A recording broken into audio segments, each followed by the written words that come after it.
我曾經聽過一個好出名嘅 YouTuber 話，破地獄呢套戲太過於將中心思想側重喺死亡，咁太好啦，因為世外呢套戲應該能夠彌補呢位 YouTuber 嘅遺憾。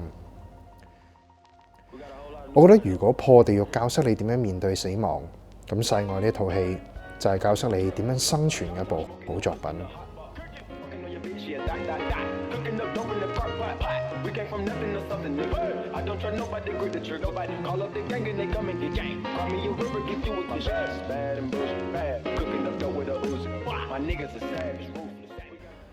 距離破地獄差唔多1年左右，香港又再一次誕生一部探討生死命題嘅電影。但係呢部電影唔係傳統嘅真人拍攝嘅電影，而係香港人從來都冇諗過嘅一部動畫電影。我記得我喺呢一個 channel 嘅第一條片有講過，我本人係好中意新海誠嘅動畫電影㗎。咁當然都唔只有新海誠啦，細田守、宮崎駿等等呢啲動畫電影大師都係陪伴住我成長嘅童年回憶。而我相信我同大部分香港人都一樣，動畫電影佔據咗我哋人生好大嘅一部分，亦都曾經影響過我哋嘅喜好、思想，甚至乎亦都係我哋忘記唔到嘅重要回憶。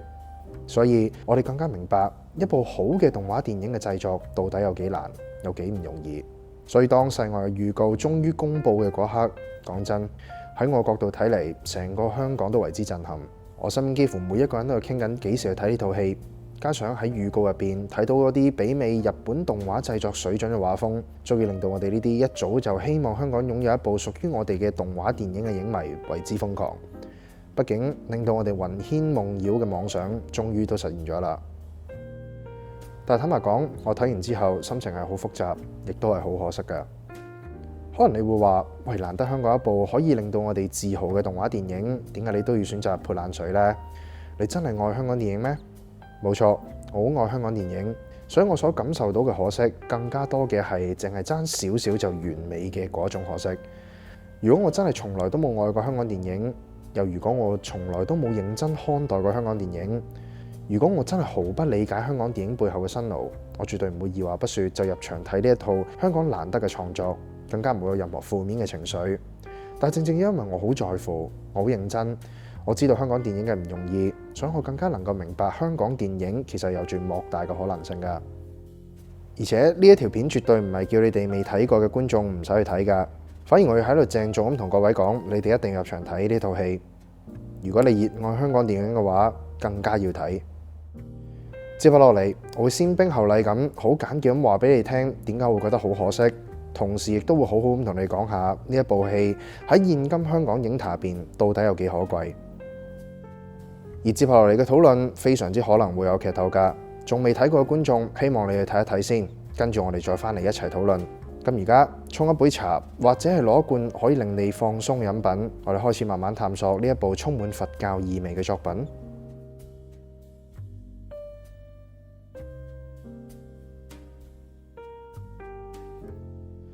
喺呢度要講一講我發自內心認為非常之好嘅地方先，就係呢一部電影無論係畫工、配樂、中心思想定係故事構思，都絕對係一等一嘅。不論係以香港電影嘅角度，定係以世界性嘅角度嚟講，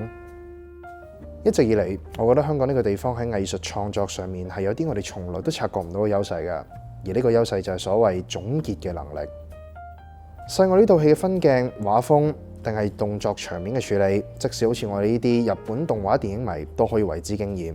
除咗驚嘆住喺香港居然有一班咁熱血、頭腦咁清晰嘅作畫師，可以畫出咁厲害嘅場景之外，嗰啲幾乎每一幕都可以做到背景圖片等級嘅畫面嘅嗰種優美同層次，並冇因為龐大嘅作畫量而出現令到觀眾有出戲嘅失誤㗎。可以見到世外嘅幕後製作團隊對於國外嘅呢一啲一流動畫製作技術都有非常之精準嘅總結，先至可以將呢啲技術重新整理，然後根據場景需要恰到好處咁放喺呢部電影入邊，協調嘅程度高到令到我有一刻懷疑，哇，究竟係咪真係香港製造㗎嘅呢一種佩服感。另外喺配樂處理上面，亦都可以品嚐得到團隊嘅深思熟慮㗎，整體真係好難挑出毛病。咁但係當然啦，進步空間都係有嘅。畢竟香港動畫電影呢幾十年嚟都冇幾多部，但係世外嘅電影配樂幾乎每一首都係恰到好處，成熟嘅程度真係令到我非常之感動。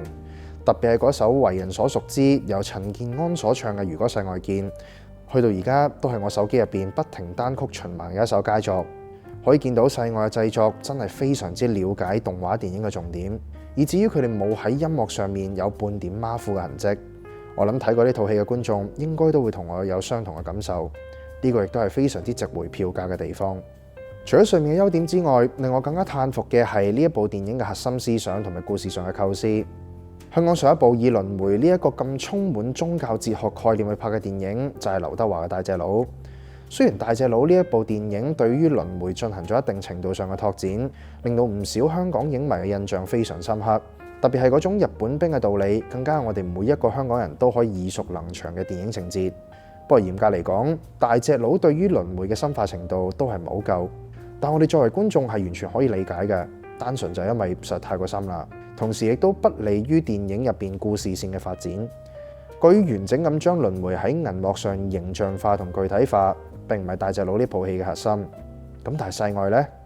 由吳啟忠同楊寶文寫劇本第一句開始，就係打算挑戰將輪迴呢一個幾千年嚟人類不停研究嘅宗教哲學概念，完整咁用電影呢個載體具體化咁呈現俾觀眾睇。呢個唔單單只係香港電影史上嘅一項壯舉，仲係一個電影導演嘅一場考試。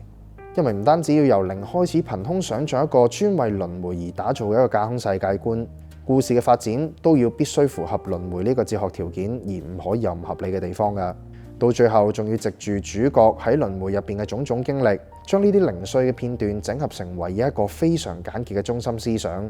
就憑呢一點已經好難想像，假如導演同編劇對輪迴嘅了解唔夠透徹，根本就連故事都冇辦法落筆。而呢一樣嘢亦都係我所講嘅總結嘅能力嘅可貴啦，就係因為導演同編劇好出色咁總結咗何謂輪迴嘅呢一回事，先至可以令到呢個看似遙不可及但有神秘莫測嘅哲學思想入邊，將呢一套戲拍攝得更加有深度。畫工有啦，音樂到位啦，構思亦都完善咗啦。但係最後呢，反而被一個困住唔少電影導演嘅千古難題狠狠咁打成重傷。呢個難題就叫做節奏。唔知你喺度睇王家衛電影嘅時候，有冇諗過點解佢要拍咁多唯美，但係從來都唔係用嚟推進劇情嘅鏡頭呢？《墮落天使》入邊金城武同李嘉欣嘅嗰場電單車嘅夜景戲，《花樣年華》入邊周慕雲同蘇麗珍多次喺樓梯上擦肩而過嘅情節，仲有重慶森林入邊王菲行入梁朝偉屋企打掃嘅嗰段經典嘅場景，呢啲睇落毫無意義，一句台詞都冇，甚至乎根本唔係用嚟推進劇情嘅鏡頭，反而就成為咗後嚟最能夠代表王家衛電影特色、不可或缺同埋標誌性嘅情緒鏡頭。你可能會覺得，喂，呢啲真人電影完全冇可比性喎。咁我哋一齊睇下新海誠同細田守呢啲動畫電影大師有冇運用過類似嘅鏡頭啦。仲記唔記得《你的名字》入邊喺彗星劃過天空黃昏之時嘅嗰一幕啊？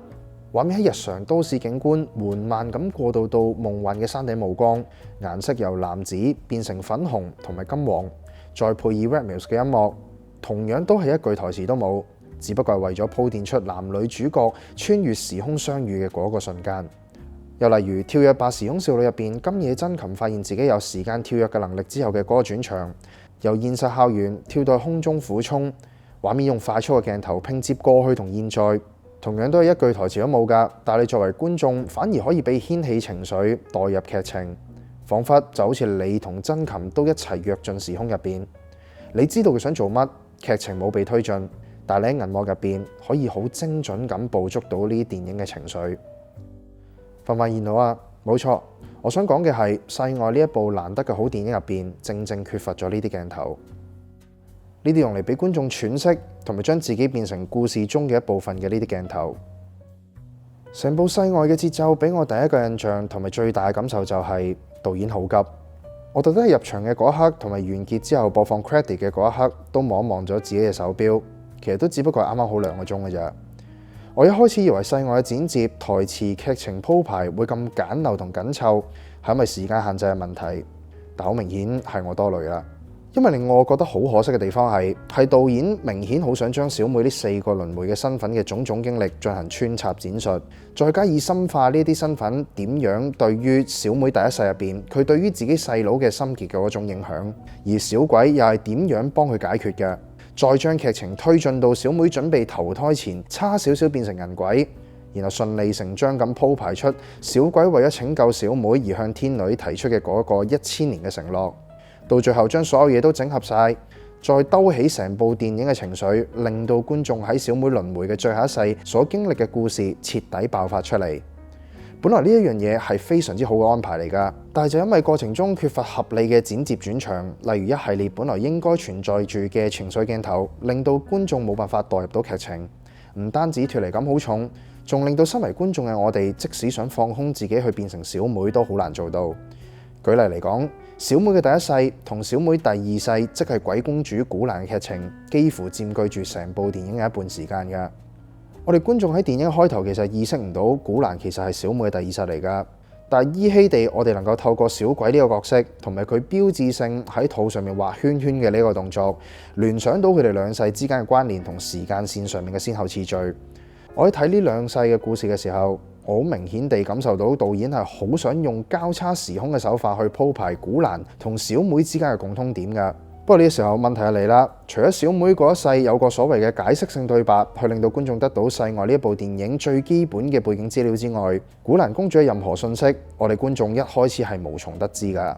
由古蘭第一次出場嘅時候，小鬼就一齊出場。喺呢一度按理嚟講，古蘭應該同我哋觀眾嘅視覺一樣係唔識小鬼嘅，又或者再形象化啲嚟講，呢度第一次接觸古蘭係應該要問小鬼你係咩人先至啱㗎。但係古蘭反而非常之純熟咁叫咗小鬼嘅名出嚟，仲可以講出世外呢一個死後嘅地方，又仲好似一個老朋友咁同小鬼開始打鬧起嚟。到底中間發生咩事呢？佢哋相遇之前又發生過啲咩嘢呢？咁當然啦，呢個時候就肯定會有影迷抱打不平咁講，喂，導演咪就係想靠小妹同古蘭嘅時空穿插嚟暗示彼此之間嘅聯繫咯。冇錯，我睇到呢套戲中段我已經明白咗啦。但我明白彼此之間嘅關係係因為靠我多年嚟睇電影嘅直覺啫，並唔係因為剪接嘅關聯性證據去理解到呢一件事㗎。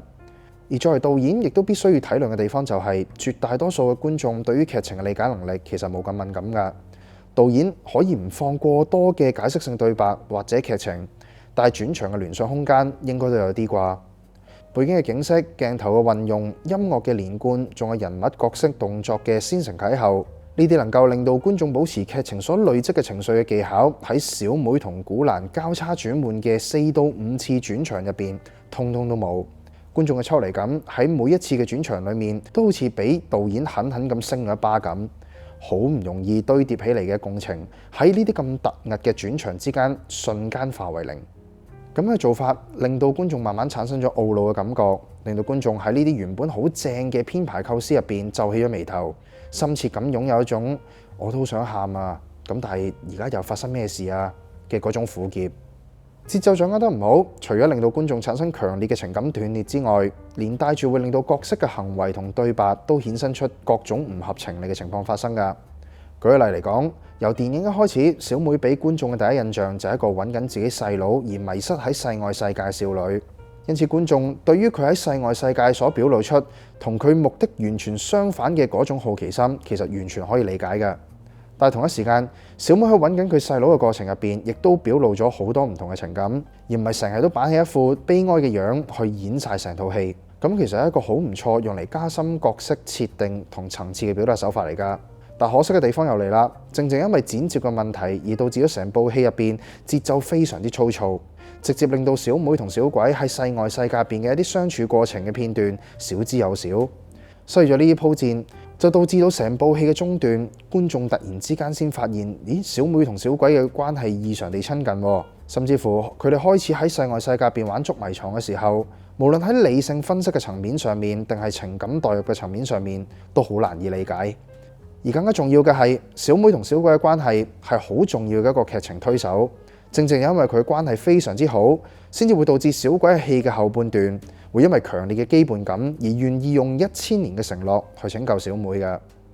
其實好多導演對於呢啲情節嘅處理方式，就例如王家衛或者新海誠呢啲節奏大師，一般情況之下都會用快速蒙太奇 （fast montage） 嘅手法去拍攝。因為既唔會拖戲，亦都可以令到觀眾嘅內心隨住小妹同小鬼相處嘅過程，循序漸進咁堆疊情緒，令到小鬼往後嘅嗰份1000年嘅承諾更加順理成章。唔會浪費咁美好嘅情緒爆發點，觀眾嘅內心亦都可以隨住劇情所累積嘅鬱悶得到釋放機會。另一邊廂，除咗小妹同小鬼，姜生嘅情節其實都令到觀眾出現咗唔少嘅情緒段落感㗎。姜生本來係一個為民請願、為咗保護自己村莊而願意犧牲自我嘅一位人物嚟㗎，但係過短同零碎嘅反派意識嘅鋪排，令到觀眾仲未對村落嘅領主產生足夠嘅仇恨心理，姜生同村落領主之間嘅對抗就已經開始咗啦。好啦，退一萬步嚟講，其實呢度嘅鋪排都可以係一啲小毛病，但係姜生喺鬼手廟入邊嘅情節就真係可以算係一個非常嚴重嘅錯誤啦。除咗毫無喘息、非常緊湊嘅對白節奏之外，小鬼令姜生體驗成為人鬼嘅呢一段情節，更加係急得令人難以理解。呢一幕喺我角度認為，導演係想借小鬼嘅手去令姜生體會成為人鬼嘅過程，刺激姜生心中嘅鬼之牙之後，再同時體會自己身為人鬼會毫無理智咁殘害生命嘅呢一個真相，從而令到姜生喺複雜嘅情緒入邊醒悟出，即使成為咗人鬼都冇辦法解決問題嘅呢個道理。但最可惜嘅係，呢個情緒曲線嘅轉折快到好似過山車一樣，幾乎一瞬間，姜生就由瘋狂、興奮到震驚、後悔同埋迷惘，一口氣係差唔多5分鐘左右嘅時間，超級無敵快速咁大過。除咗體驗前同埋體驗之後，鏡頭有帶到姜生心中嘅鬼之牙，喺體驗嘅過程入邊係完全冇任何一個鬼之牙嘅鏡頭㗎。但係呢啲鏡頭最重要嘅地方就係標示住姜生嘅鬼之牙係點樣一步步影響住姜生走向瘋狂，又係點樣因為姜生仲保留住嗰一絲身為人類嘅理智，將佢係爆發嘅邊緣拉翻嚟嘅重要因素。咁點解導演喺姜生嘅情節入邊完全唔利用快速蒙太奇嘅手法，喺同時顯示姜生情緒轉折同鬼之牙一步步接近爆發嘅情況，去俾觀眾堆疊情緒，從而體會到導演想帶出嘅道理呢？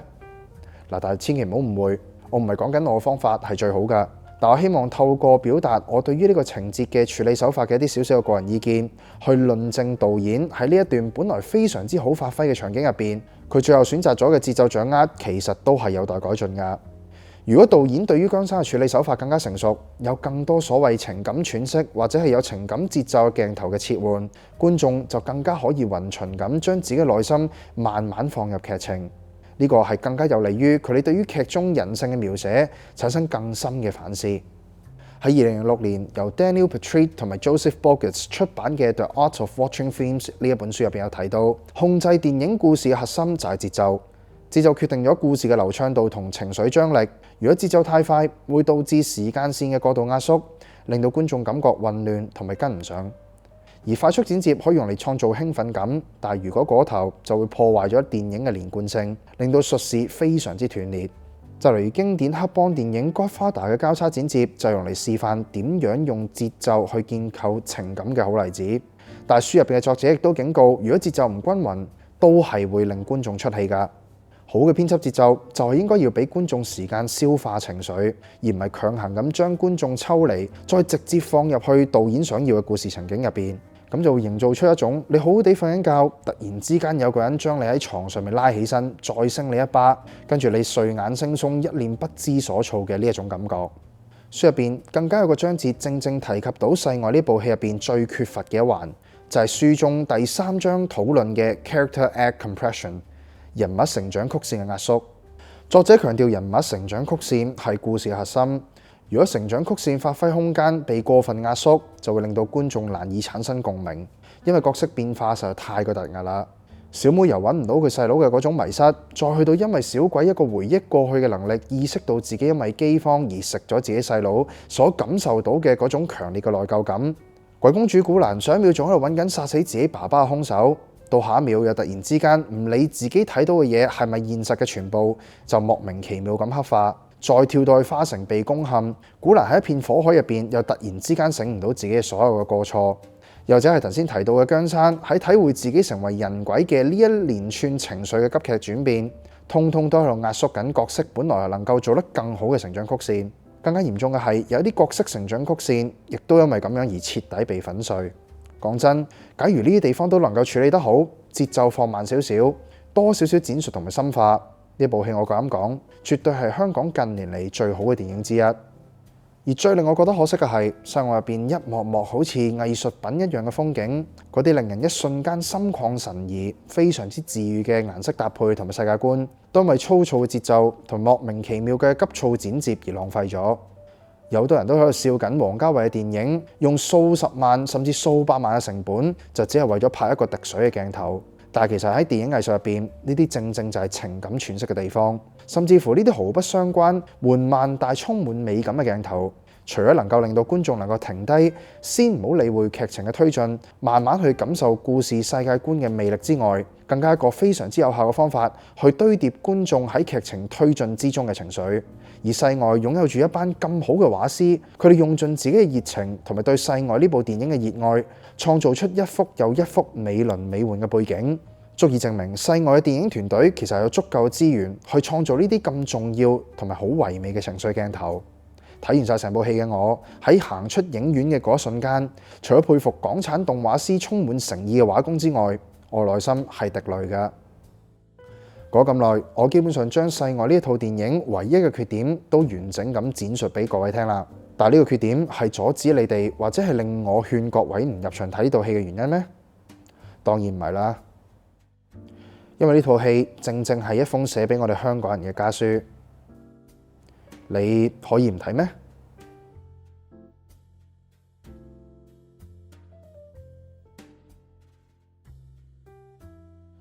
仲記唔記得世外入邊鬼之牙設定啊？我好記得呢套戲嘅開頭嘅嗰一幕係一條河流，河流上面有好多紅色嘅繩，繩上面有一個又一個嘅繩結，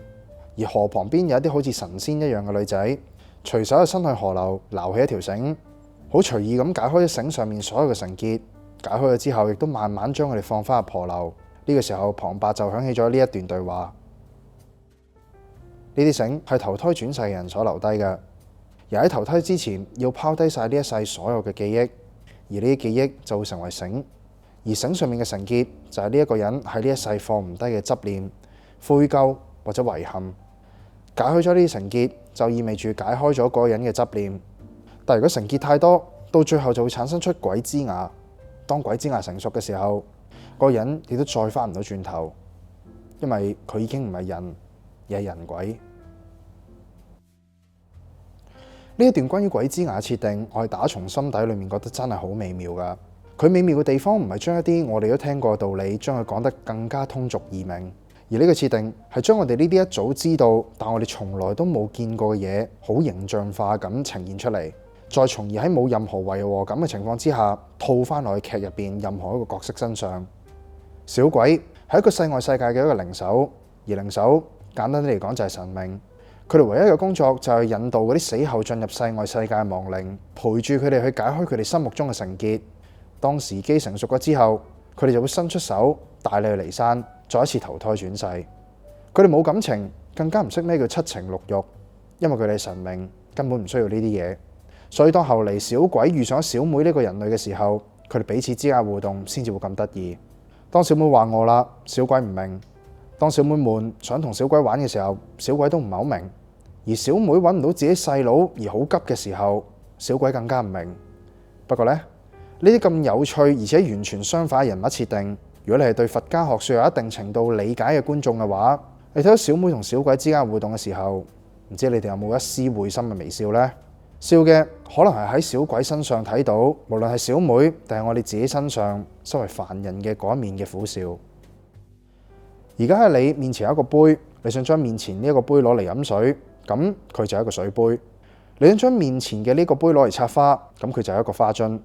如果你本身係一個煙民，你想將呢個杯攞嚟裝煙頭，咁佢就係一個煙灰缸。呢個杯由一開始乜嘢都唔係，呢個狀態喺佛學上就叫做空性。而當你決定將呢個杯攞佢嚟做乜嘢嘅時候，佢就係你決定咗嘅嗰個用途嘅一種工具，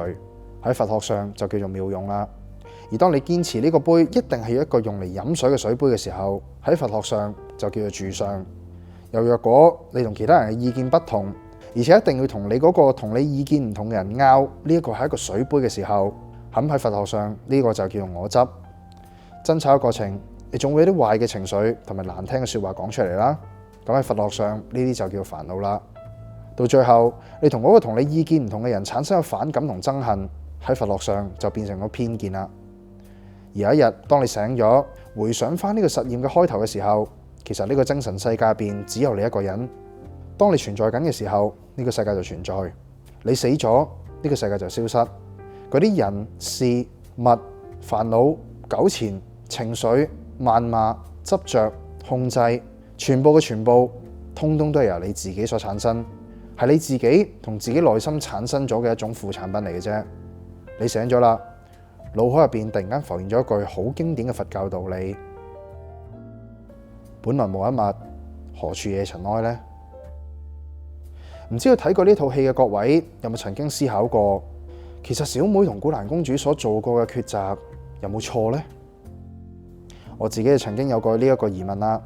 但係要解答呢個問題，有一場戲我哋必須要先回憶一下，就喺小妹進入輪迴之前，差少少變成人鬼之後，黑天點解堅持要將小妹打到魂飛魄散嘅呢一幕。黑天同小鬼形象其實有少少似民間傳說入邊黑白無常嘅設定噶。小鬼係引導亡魂嘅白無常，而黑天就係負責消滅人鬼嘅一個守護者。因為彼此嘅職責唔同，所以佢哋兩個無論係行事作風定係能力都不盡相同。喺黑天嘅角度嚟講，人鬼只可以消滅，又或者接近人鬼，鬼之牙臨近爆發邊緣嘅靈魂，都只可以消滅而唔可以善導。但其實呢啲都唔係冇道理嘅。奸鬼之牙之所以會爆發而令到靈魂變成人鬼，並唔係由單一容易解決嘅事情所造成噶。鬼之牙一直以嚟嘅累積，先至係一切難以挽回嘅源頭。消滅嘅呢個行為，睇起上嚟係唯一同埋迫不得已嘅手段。總括嚟講，黑天能夠感知或者認定人鬼嘅靈魂，如無意外嘅話，就算未變成人鬼，呢啲靈魂都距離人鬼只有一步之遙啫。所以當黑天直接話小妹係一隻人鬼嘅時候，其實喺理論上小妹就已經係人鬼嚟啦。而小鬼所立下嘅呢一個1000年嘅承諾，都只不過係俾呢一隻人鬼睇起上嚟唔似人鬼啫。但係假如我同你講，小妹其實冇錯，古蘭公主亦都冇錯，你覺得合唔合理啊？喺佛教嘅教義入邊，存在住大量嘅篇幅去解釋煩惱到底係咩一回事。而我絕對相信，煩惱呢一件事一直喺歷史上困擾住我哋每一個人好長嘅一段時間，而一直到而家呢一分呢一秒，仲未有人可以真正好自信咁話自己已經擺脫咗煩惱。當然啦，呢啲都係不切實際烏托邦嚟嘅啫。要真正解決煩惱，咁我哋必須要先了解到底煩惱係從何而來。我哋一齊嚟做一個思想實驗啊！假設我哋鏡頭前每一個人都係肥嘅，我哋想要減肥，又辛辛苦苦堅持咗半年，終於減走10 kg。企喺鏡前面嘅你，望住個身健美嘅體態，簡直脫胎換骨。然後你又諗翻一路以嚟嘅所有辛酸，舉過嘅每一個啞鈴，流過嘅每一滴汗水，忍受過嘅每一句辱罵同恥笑，真係好唔容易。你忍唔住講咗句：我翻嚟啦，呢個就係我真正健康又完美嘅我。我終於都揾翻啲屬於我嘅嘢啦。但係幾日後呢，一場持續咗成個禮拜嘅大病，再加上公司越嚟繁重嘅工作，突然之間令到你嘅食慾異常地高漲，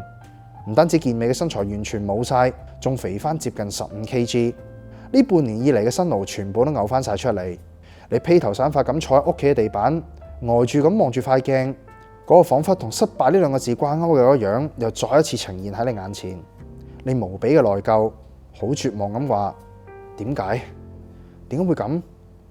我毀滅晒所有嘢，點解我咁唔爭氣？點解？接落嚟嗰幾日，你冇晒熱情，亦都冇晒動力。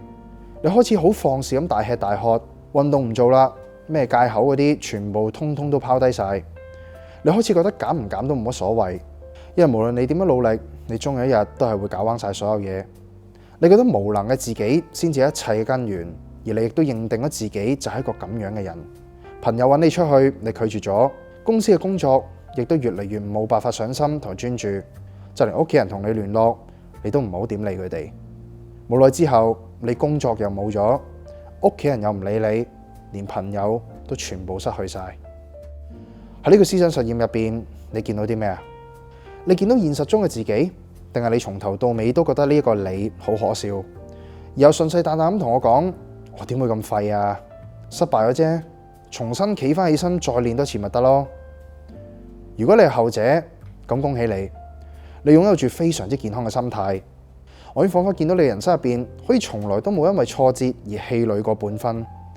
你反而更加努力咁繼續行落去，迎向更光明嘅未來。你就好似從來都冇煩惱一樣。冇呃人啊，其實只不過係你喺呢個情景入邊唔會有煩惱啫。命運總係殘酷㗎，佢從來都唔會理你感受，一次又一次咁將你打低，然後終有一日你都係會有嗰一刻係企唔翻起身嘅。如果唔係，你睇下近年嚟一次又一次有關輕生嘅新聞報導，你覺得呢啲悲劇又喺邊度嚟嘅？嗰啲選擇輕生嘅人，佢哋從來都冇好似你咁樣奮鬥過咩？從來都冇好似你咁樣咁正面咁生存過咩？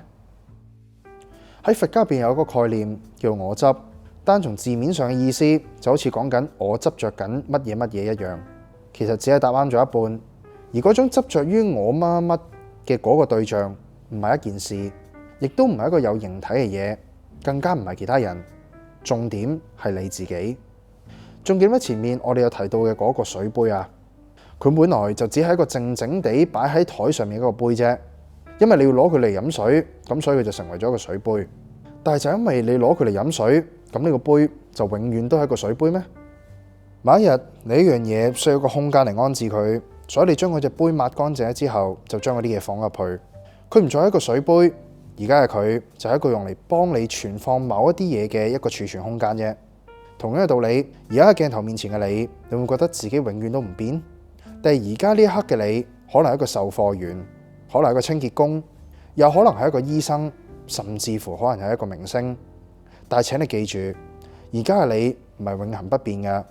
你而家可以試下打開手機，打開啲新聞媒體嘅 Apps， 好認真咁睇下每一篇你身處嘅地方嘅所有新聞，發現到呢個世界今日同琴日係一樣嘅咩？冇。你身處嘅呢個世界每一分每一秒都喺度變化緊，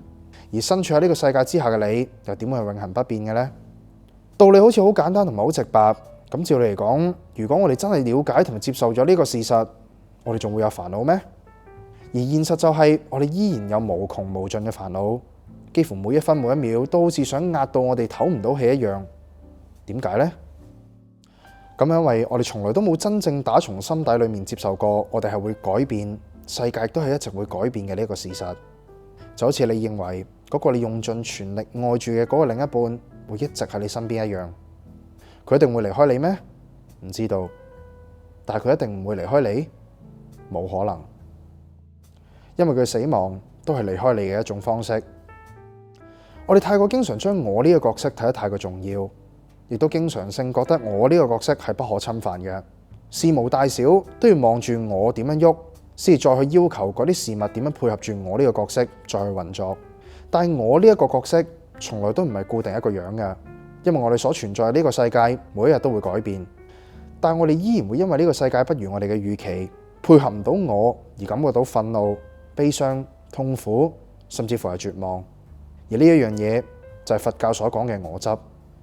世界上所有正在發生緊嘅事情都係有佢嘅原因，然後得出咗一個結果，中間亦都因為緣分，成件事先可以成立㗎。而當呢個世界有住咁多一直喺度改變緊嘅個體，當中包括人類、動物、植物、細菌、氣候、星體等等等等，全部呢啲嘢所聚集埋一齊嘅嗰種互相作用嘅力量，大到你冇辦法想象。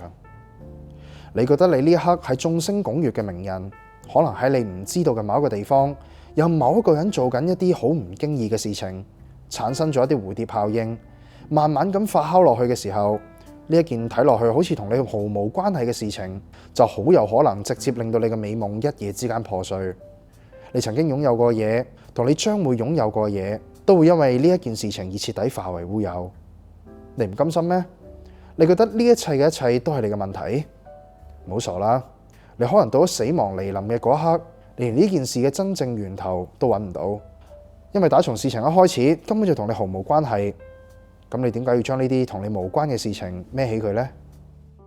更加遑論喺佛教嘅世界觀入邊，嗰種跨越時空、跨越輪迴先至會嚟臨到喺你身上嘅嗰啲事情啦。假如你相信輪迴的話，咁嘅話，我想問你嘅時間係咪就用嚟孭起呢啲悲劇嘅呢？但你本來可以將呢啲用嚟內疚嘅時間攞嚟重新出發去攞翻你所擁有過嘅嘢，甚至乎比以前更多。講翻套戲啦，小妹生活喺一個乜嘢嘅時代入邊啊？係饑荒時代。呢個饑荒時代更加冇可能係小妹一個人所造成嘅。頭先我又提到呢個世界由眾多完全唔同而且獨立可變嘅個體所組成嘅一個複雜嘅世界。喺呢個世界上所發生嘅所有嘢都唔係單一，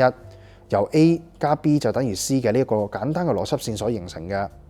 我哋作為一個平凡嘅人，根本就冇任何嘅辦法可以揾到任何一件事情發生嘅源頭同埋起因。而小妹生活嘅饑荒時代，正正就係一個跨越時空嘅集體共業，因為會引發饑荒，並唔係任何一個單獨嘅個體就可以直接達成嘅一種罪惡嚟㗎。而小妹呢一家都只不過喺一個咁樣嘅時代之下，承受住佢哋冇辦法承受因果啫。喺佛教思想入邊，人就好似一塊由唔同積木所組合而成嘅一個個體。嗰啲積木喺佛教思想入邊就叫做五蘊啦。五蘊入邊包括咗色，即係你身體同埋外在嘅物質；受，即係你自己一切嘅感受，就例如快樂同痛苦；想，即係你將睇到或者聽到嘅事或者物件形成一個概念或者名嘅一個能力；行，即係你嘅行為同埋意圖；識，係你嘅意識同埋覺知。人就係由呢啲積木暫時拼埋一齊嘅一種物種。一個好獨特嘅個體，有啲人嘅某一塊積木可能係藍色嘅，而你嗰一塊可能係紅色嘅，大家都唔同。但係呢啲積木可唔可以變色？當然可以啦，因為人係會變噶嘛。世界亦都係。咁五蘊又點會冇變化呢？今日你其中一塊積木係藍色嘅，可能係因為今日天氣好好，但係聽日你嗰塊積木就可能變成黑色啦，單單就因為可能聽日會落雨。而小妹喺饑荒時代之下，佢嘅五蘊都一直喺一個求生嘅模式之下運作。每一日、每一分、每一刻，都喺度不停驅使住小妹要好好咁生存落去。咁畢竟生存就係所有生物嘅第一法則。你可能會覺得，咁呢個就係佢食咗自己細佬嘅合理原因咩？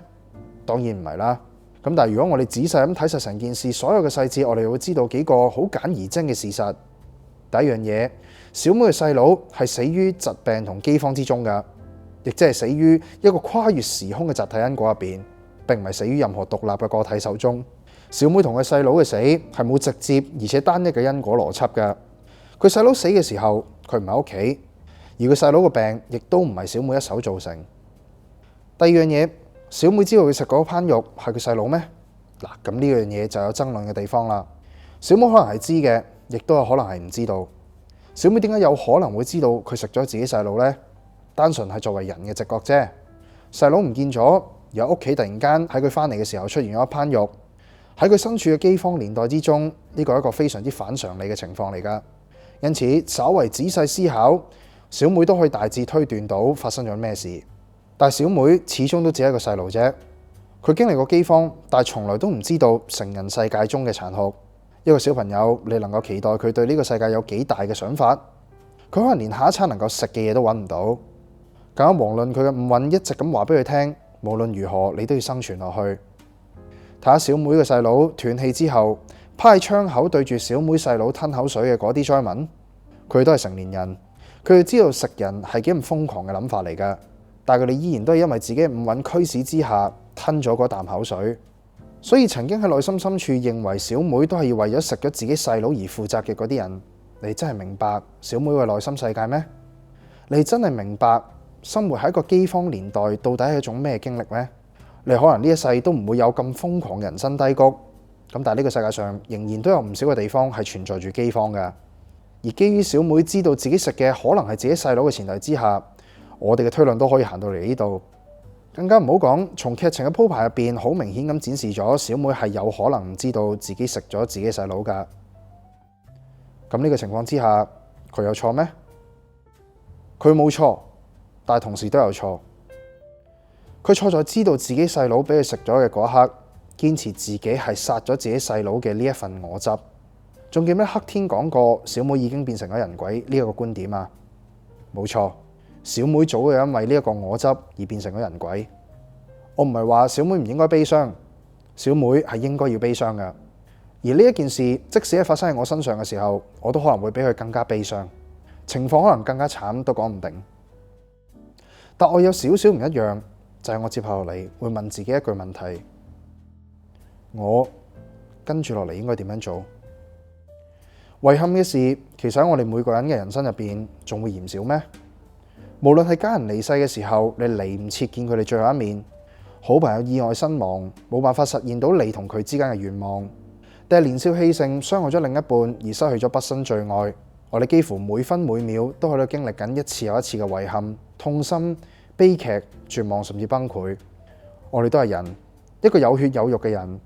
我哋絕對會因為呢啲嘢而悲傷，因為呢啲嘢而低落，更加有可能好似小妹一樣，佢喺不能自已嘅情緒入邊冇辦法抽離。我同樣亦都唔係叫鏡頭前面嘅各位去忘記心入邊嘅嗰份遺憾，而且我覺得你哋亦都唔應該忘記佢，因為當你忘記咗，遺憾就會再度發生。但係接下落嚟，我哋應該點樣帶住呢份遺憾繼續生存落去？繼續自責，定係你因為你曾經品嘗過嗰份痛心，而唔想再俾呢一個世界嘅其他人經歷同你一樣嘅過去？前面我曾經講過，呢個世界係一直改變緊嘅，而當你身處喺呢個多變嘅世界入邊，你自己亦都一直變緊。你冇可能永遠都處喺低谷，亦都冇可能一直喺山巔之上。你今日可能失去咗另外嘅人，但係聽日你又可能會開始下一段令你更加刻骨銘心嘅故事。假如你真係原諒唔到你自己，咁請你回想一下，喺你未遇見呢一份遺憾之前，同而家嘅你係好唔一樣噶。咁我亦都可以話，當你經歷咗呢一份遺憾之後，你往後嘅人生都可能會有改變嘅時候啦，好合理，啱唔啱？你好想彌補呢份遺憾係咪啊？你好想揾翻嗰啲你曾經擁有過嘅嘢係咪？咁你就更加應該繼續企起身行落去。小妹的而且確係食咗佢細佬，但係同時佢細佬亦都因為咁樣而投胎轉世成為咗另一個存在，而小妹亦都喺死後成為另一種存在。所以佢無論喺生存落去定係死後進入世外嘅世界，都要面臨改變。但係佢就選擇咗我執，佢覺得小妹係永遠都唔會改變嘅。佢覺得佢永遠都係一個殺人兇手，佢覺得佢永遠都係一個會食咗自己細佬嘅一個衰人。佢覺得一切嘅一切都係因為佢嘅無知先搞到而家咁樣嘅田地。但係冇玩啦，小妹一早就已經走咗。佢離世嘅呢一件事，亦都係證明佢係會改變嘅。佢唔係永生嘅，更加冇可能係永恆嘅。佢會變成古蘭公主，重新擁有另外一個完全唔一樣嘅人生。亦都因為古蘭公主呢個身份，佢嘅五蘊會徹底改變。而令人心酸嘅係，就好似黑天講嘅一樣，小妹佢因為我執而變成咗人鬼。而小妹之所以唔俾黑天打到魂飛魄散，都只係因為小鬼嘅努力爭取同埋嗰份千年之約，小妹先可以得以投胎轉世嘅。咁換言之，小妹喺轉世過程入邊，其實一直都帶住佢對細佬嘅嗰個遺憾嘅呢一個心結喺度投胎緊。身份可能改變咗，樣可能改變咗，即使靈魂都因為五蘊嘅唔同而改變埋，但係心目中嘅鬼之牙由始至終都冇改變過。所以往後古蘭公主先至會接受唔到佢父皇嘅自殺，所以往後古蘭公主先會咁殘暴無道，而花城亦都因為古蘭公主嘅鬼之牙而滅亡，亦都因為嗰份我執，所以往後古蘭公主先至會死得咁悲哀。邊個話人鬼一定要有人鬼嘅樣先至可以破壞到現世同世外㗎？仲記唔記得小妹喺電影最後轉世投胎成為一個工廠妹嘅嗰場戲啊？佢到最後都係變成咗人鬼，係小鬼用盡自己嘅生命將佢拉翻出嚟。嗰陣時佢先意識到，原來佢經歷咗咁多轉世之後，終於都拯救咗自己嘅細佬。但喺我角度嚟睇，小妹喺未轉世之前，就一早已經成為咗一個冇人鬼樣嘅人鬼啦。我哋一開始提到由劉德華飾演嘅大隻佬，呢一度同樣都係講緊輪迴嘅電影入邊，張柏芝飾演嘅李鳳儀係咪就係嗰個殺人如麻嘅日本兵？唔係，李鳳儀係李鳳儀，日本兵就係日本兵，但因為日本兵殺得太多人，所以李鳳儀就要死。咁同樣道理，小妹係古蘭公主咩？唔係，小妹係小妹，古蘭公主就係古蘭公主。但係就因為小妹堅持住我執，所以古蘭公主會毀滅花城，所以古蘭公主就會慘死。而呢一樣嘢就係我執。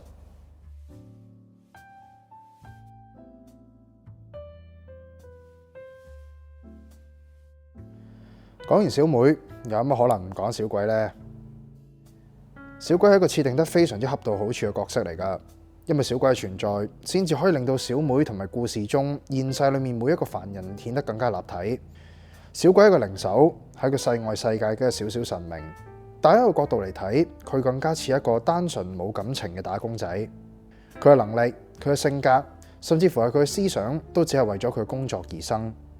而佢作為靈手，存在唯一意義就係帶住嗰啲啱啱死咗嘅靈魂前往靈山投胎轉世，過程中要盡可能解開佢嘅靈魂心中嘅嗰啲心結，都要盡可能俾嗰啲靈魂乾乾淨淨咁開展新嘅人生。所以喺遇上小妹之前，小鬼係唔應該，亦都係唔需要擁有屬於人類嘅任何嘢㗎，亦即係五蘊，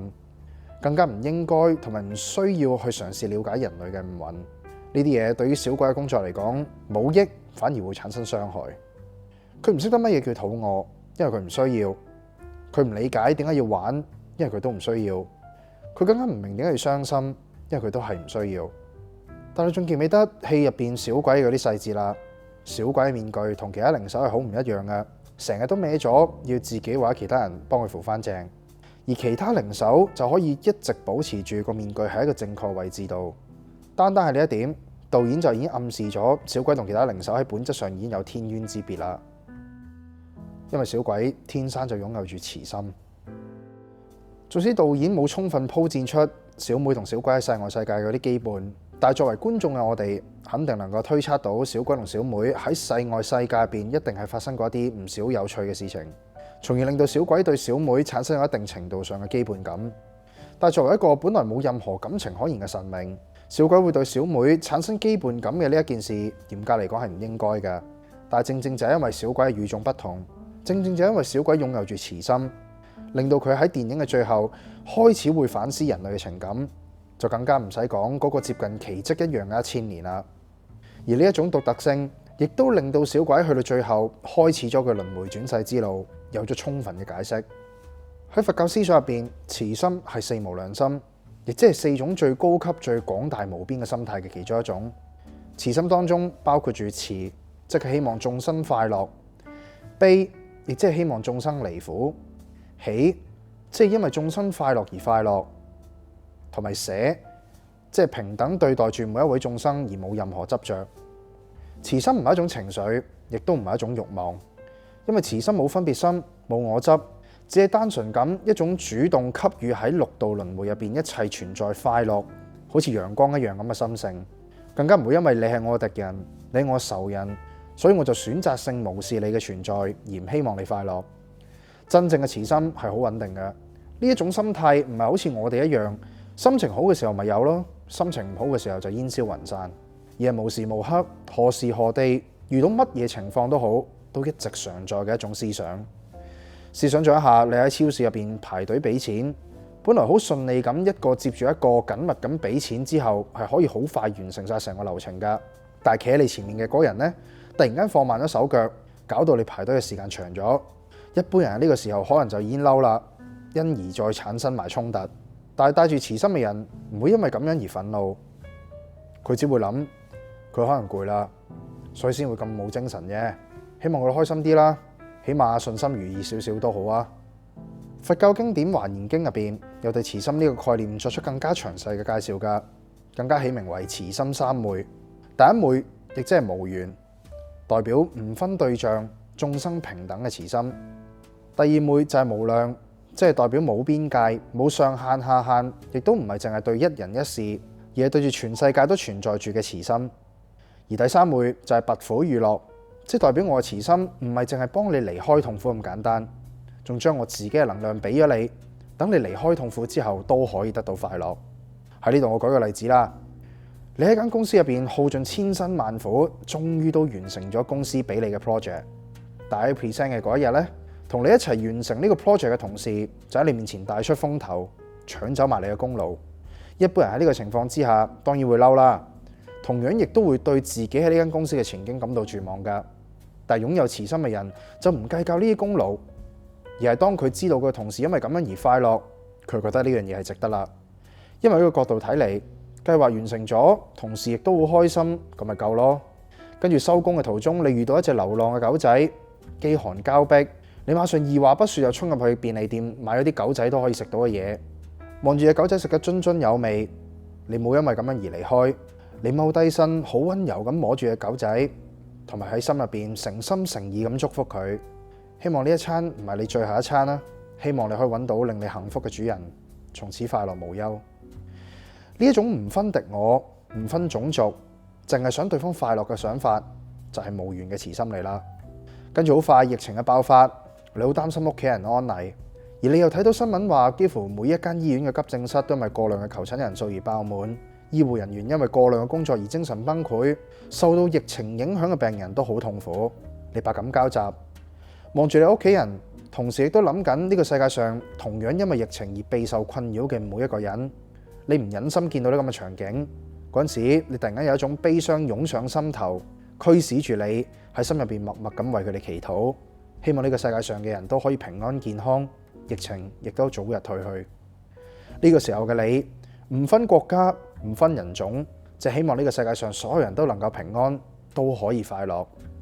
你嘅心冇辦法量化，而呢一樣嘢就係無量嘅慈心啦。跟住一日，你個好朋友突然間打俾你，話佢失戀，甚至乎有自殺嘅念頭。你二話不說又同佢傾咗成晚。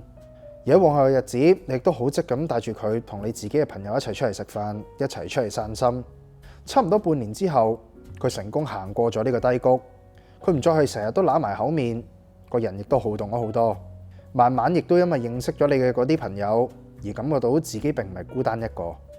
喺一次放工翻屋企嘅途中，佢好鄭重咁同你講一聲多謝。佢話你唔單止救咗佢，將佢喺個痛苦嘅深淵入邊拉翻出嚟，仲因為俾佢認識咗好多人，感覺比起以前更加快樂同更加幸福。你嘅行為已經唔再係單止令到佢嘅痛苦煙消雲散，仲俾咗佢前所未有感受過嘅快樂。而呢一樣嘢就係拔苦與樂嘅慈心啦。而小鬼喺呢部戲入邊都明確展示咗乜嘢叫慈心三昧。小妹係小妹，古蘭公主又係古蘭公主。小鬼自己嘅內心其實好清楚呢一件事噶，所以即使古蘭公主係小妹嘅轉世都好，無論係身份、性格、行為，定係各自嘅命運，仲有結局，其實兩個人都係南轅北轍嘅存在。小鬼想幫嘅係小妹，但係其實當小妹投胎轉世之後，小妹呢個人嚴格嚟講已經唔再存在噶啦。呢個就係點解無論係天女定係黑天，喺小鬼打算立下1000年嘅承諾嘅時候，都強烈反對小鬼做呢啲咁唔理智嘅傻事。因為即使小鬼嘅出發點係好嘅，佢行為亦都唔符合輪迴轉世嘅基礎。小鬼其實好清楚呢一點噶，咁但係對佢嚟講，無論係小妹定係古蘭公主，又或者係再下一世嘅姜生，都冇所謂。佢希望嘅從來都係想破除嗰一粒會破壞現世同世外嘅鬼之牙。佢唔想見到鬼之牙爆發成為人鬼之後導致嘅生靈塗炭，從而令到所有人都活喺人間地獄嘅嗰個樣。而更重要嘅係，小妹喺世外世界同小鬼所建立起嚟嘅羈絆，令到小鬼明白到，其實好多人嘅本質都係好單純而且善良嘅，但係困於人類本身嘅我執，先至令到本身璀璨奪目嘅鑽石覆蓋上一層惡臭無比嘅污泥。佢深知道唔可以一次又一次咁坐視不理，任由天女或者黑天單純咁執行命令去消滅呢啲人鬼。要真正令到小妹或者人類唔再變成人鬼，就必須要真正解開佢哋嘅心結，令到人類真正覺醒，先至係正確嘅道路。咁當然啦，呢一條路注定咗係困難、艱險、充滿住荊棘，同埋冇辦法回頭噶。因此我哋可以知道，小鬼嘅慈心從來都冇分過對象。佢由嗰1000年嘅承諾開始，由小妹進入驪山瀑布開始，小鬼都依然義無反顧咁陪伴住古蘭公主同埋姜生，甚至乎係最後一世嘅嗰個工廠妹嘅左右。再直白啲講，假如今日佢一開始遇到嘅唔係小妹，而係有住相同經歷嘅第二個靈魂，佢同樣都唔會袖手旁觀。小鬼佢更加冇因為時間、地域或者係國界，甚至乎人種，佢嘅行為可以話係為咗拯救佢認知以內嘅所有存在而拼盡生命嘅最後一刻，為咗徹底化解嗰一粒鬼之牙，佢跨過一世又一世，都只係為咗呢一件事。而更加無可否認嘅係，消滅咗鬼之牙，擺脫咗痛苦之後，小妹或者其他角色都因為小鬼而得到快樂。小鬼喺電影嘅最後一幕，將自己困喺心結結界入邊嘅小妹拉翻出嚟嘅嗰一刻，佢對住小妹大叫：快啲睇下你身邊，你一早就拯救咗你細佬啦！嘅呢一幕，令到小妹終於徹底醒覺，唔單止係消滅咗鬼之牙，仲將小妹同埋小妹無數次轉世而成嘅唔同身份，同時拉出咗個深淵。喺嗰一刻，所有嘅角色都因為咁樣而得到真正嘅覺醒，再而重拾快樂。而小鬼亦都因為咁樣耗盡咗自己嘅生命。喺彌留之際，天女俾小鬼重入輪迴之後，小妹亦都下定決心留喺世外世界等待住小鬼。佢因為咁樣而得到咗真正嘅寧靜，同埋嗰一份可以俾佢守護嘅期許同埋希望。而我覺得成部戲最精妙嘅，同時亦都係最可惜嘅編排，就係小鬼轉世成人嘅呢一幕啦。即使亦都係因為倉促嘅剪接而導致觀眾好難深化呢一幕嘅含金量，我依然為導演同埋編劇咁樣嘅鋪排而感到佩服。因為呢一幕就係一個最好嘅證明，去證實小鬼的而且確係擁有慈心噶，咁樣先係令到佢唔再係一個簡單為咗打工嘅一個小小神明。可能好多有接觸過佛教嘅觀眾都有個同樣嘅疑問，就係點解咁多高僧大能，每一位都選擇咗苦修，而唔係其他方法去覺醒呢？唔通苦修真係唯一嘅方法嚟咩？咁嘅話就要睇下你講嘅苦到底係乜嘢啦。天女俾小鬼進入輪迴，喺我角度嚟睇，並唔係一個單純俾小鬼續命嘅手法嚟噶，更加冇可能係一種懲罰啦。而係我覺得天女因為呢1000年而清楚知道小鬼擁有住慈心呢一樣嘢，進入輪迴其實係俾小鬼進行苦修，從而覺醒成為超越一切存在嘅契機嚟噶。所謂嘅苦修其實好多種，但係萬變不離其中嘅係，都係圍繞住鍛鍊兩個字。一把寶劍冇經過高溫鍛打，都只係一塊冇辦法成形嘅廢鐵。而一個人嘅思想同埋心智，假如冇經過磨練，都可能有機會達到俗世之中嘅所謂成功嘅，但嚴格嚟講唔夠堅韌。一個人嘅前半生都可以係無風無浪，所以任由佢點樣玩，佢到最後都可以係成功噶。但如果只要喺佢後半生經歷少少嘅挫折，從來冇經歷過打磨嘅嗰啲意志同諗法，一瞬之間就會俾滿腦子嘅自我懷疑而徹底粉碎。佢可能有機會再繼續爬起身，繼續前進嘅，但係更大嘅可能性就係一沉百踩，再睇唔到前面嘅光芒。所以只有經歷過考驗，經歷過人生嘅鍛鍊，小鬼嘅慈心先至可以開花結果。呢一次嘅佢橫跨咗時空，拯救咗小妹，拯救咗眾生，好難講佢嘅慈心就已經足夠堅固。小鬼本身因為身為靈手，對人世間好多嘢都係唔了解㗎，甚至乎係冇體驗過。但係小鬼能夠從一個本來理應對世間一切麻木嘅心性入邊，生出咗名為慈心嘅芽葉，天女先至會俾小鬼一個咁寶貴嘅機會重入輪迴，藉住體驗唔同嘅人生去修煉。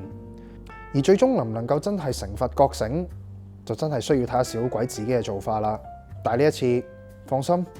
輪到小妹去守護佢。我已經可以睇到小鬼喺經歷咗唔同身份嘅轉世經歷之後，小鬼同小妹喺世外世界終於都可以攜手覺悟，到化成佛嘅呢一幕。